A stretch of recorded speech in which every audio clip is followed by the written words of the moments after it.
नमस्कार विद्यार्थी मित्रांनो, एस पी एज्युकेशन या आपल्या यूट्यूब चॅनलवर तुम्हा सर्वांचे पुन्हा एकदा स्वागत आहे। तर आजच्या सेशनमध्ये आपण पुणे ग्रामीण पोलीस वाहन चालकाच्या परीक्षेत विचारण्यात आलेले तांत्रिक प्रश्न हे पाहणार आहोत। इतर जिल्ह्यांचे तांत्रिक प्रश्न आपण आपल्या चॅनलवर घेतलेले आहेत। तुम्ही जर ते पाहिले नसतील तर आपल्या चॅनलवर जाऊन तुम्ही ते पाहू शकता। ज्या विद्यार्थ्यांचे अजून पेपर व्हायचे बाकी आहे त्यांना या प्रश्नांचा नक्कीच परीक्षेमध्ये फायदा होणार आहे, तर व्हिडिओ शेवटपर्यंत नक्की पहा। तर आजचा आपला पहिला प्रश्न आहे, रस्त्यावर पांढऱ्या व पिवळ्या रंगाच्या मैलाचा दगड दिसला, याचा अर्थ तुम्ही डॅश। तर पहा, या प्रश्नाचे योग्य उत्तर आहे पर्याय बी, राष्ट्रीय महामार्गावर आहात।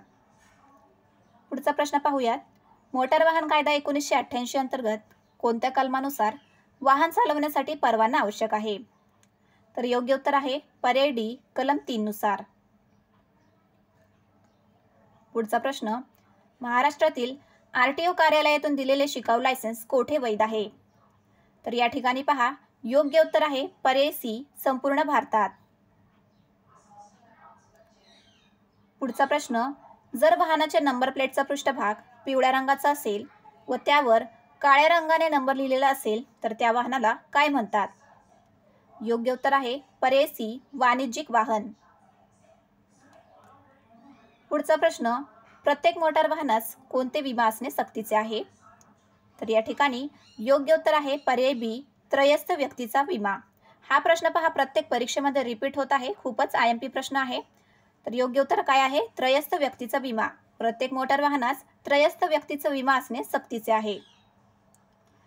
पुढचा प्रश्न, मोटार वाहन अधिनियम 1988 अंतर्गत कोणत्या कलमात मोटार वाहन धोकादायक होईल अशा स्थितीत उभे न करण्यासंबंधीची तरतूद आहे? योग्य उत्तर आहे पर्याय सी, कलम 122। पुढचा प्रश्न, मोटार वाहन अधिनियम 1988 प्रभावी अंमलबजावणीसाठी महाराष्ट्र राज्यात महाराष्ट्र मोटार वाहन नियम कोणत्या वर्षी लागू करण्यात आला? तर पहा, योग्य उत्तर आहे पर्याय सी, 1989। पुढचा प्रश्न, डॅश डॅश यावेळी फॉगलाईट वापरले जातात। हा देखील पहा आयएमपी प्रश्न आहे, रिपीट होत आहे परीक्षेमध्ये। तर पहा, या प्रश्नाचे योग्य उत्तर आहे पर्याय बी, धुक्याच्या वेळी। पुढचा प्रश्न, रस्त्यावरून प्रवास करत असताना एखाद्या वाहनाचा अपघात झाला असेल तर जखमींना वैद्यकीय मदतीसाठी कोणत्या क्रमांकावर संपर्क कराल? तर या प्रश्नाचे योग्य उत्तर आहे पर्याय सी, 108। पुढचा प्रश्न, जीपीएसचे विस्तारित रूप काय आहे? तर या ठिकाणी पहा, जीपीएसचा फुल फॉर्म विचारलेला आहे। तर जीपीएसचा full form global positioning system असा होतो। पर्याय बी याचे करेक्ट आन्सर आहे।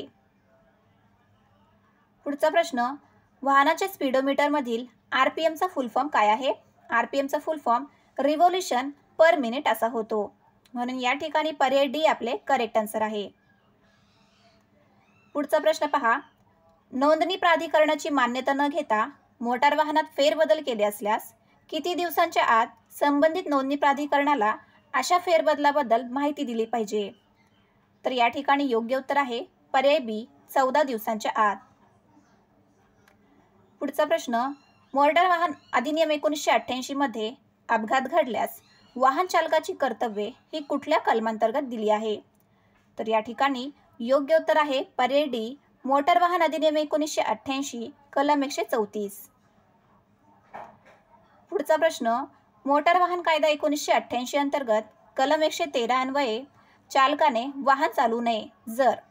तर या प्रश्नाचे योग्य उत्तर आहे पर्याय बी, वाहनाचे प्रमाणित भार क्षमतेपेक्षा अधिक वजन असल्यास। पुढचा प्रश्न पहा, चिन्हावर विचारलेला आहे। तर प्रश्न असा आहे, नियमाप्रमाणे थांबा किंवा स्टॉप या रोड साईनसाठी खालीलपैकी कोणत्या आकाराच्या चिन्हाचा वापर केला जातो? तर योग्य उत्तर आहे पर्याय ए। पुढचा प्रश्न, 3 लेन असलेल्या एक्सप्रेसवेवरील सर्वात उजवीकडील लेन कशासाठी व कोणासाठी असते? तर या ठिकाणी योग्य उत्तर आहे पर्याय सी, ओव्हरटेक करणाऱ्या वाहनांसाठी। पुढचा प्रश्न पहा, वाहनातील बॅटरीमध्ये कोणते ॲसिड वापरले जाते? तर योग्य उत्तर आहे पर्याय बी, सल्फ्युरिक ॲसिड। पुढचा प्रश्न, हलके खाजगी वाहन म्हणजेच कार, जीप चालवण्यासाठी मोटार वाहन कायद्याने निश्चित केलेली किमान वयोमर्यादा किती? तर योग्य उत्तर आहे पर्याय बी, 18 वर्षे पूर्ण। पुढचा प्रश्न पहा, LMV म्हणजे काय? तर LMVचा फुल फॉर्म विचारलेला आहे. LMVचा full form light motor vehicle असा होतो.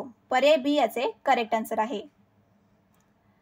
पुढचा प्रश्न पहा, रस्त्याच्या कडेला पिवळ्या रंगाच्या 2 पट्ट्या असल्यास त्याचा अर्थ काय होतो? तर योग्य उत्तर आहे पर्याय बी, पार्किंग करण्यास व थांबण्यास मनाई. आजचे आपले 20 प्रश्न हे संपलेले आहेत. तुम्हाला जर आजचा व्हिडिओ आवडला असेल तर नक्कीच आपल्या चॅनलला लाईक करा, शेअर करा आणि सबस्क्राईब करा. जास्तीत जास्त विद्यार्थ्यांपर्यंत आपला हा व्हिडिओ शेअर करा की जेणेकरून त्यांना ह्या परीक्षेमध्ये या प्रश्नांचा नक्कीच फायदा होईल. तर आज आपण येथेच थांबूया. भेटूयात पुढच्या सेशनमध्ये एका नवीन व्हिडिओसोबत. तोपर्यंत धन्यवाद.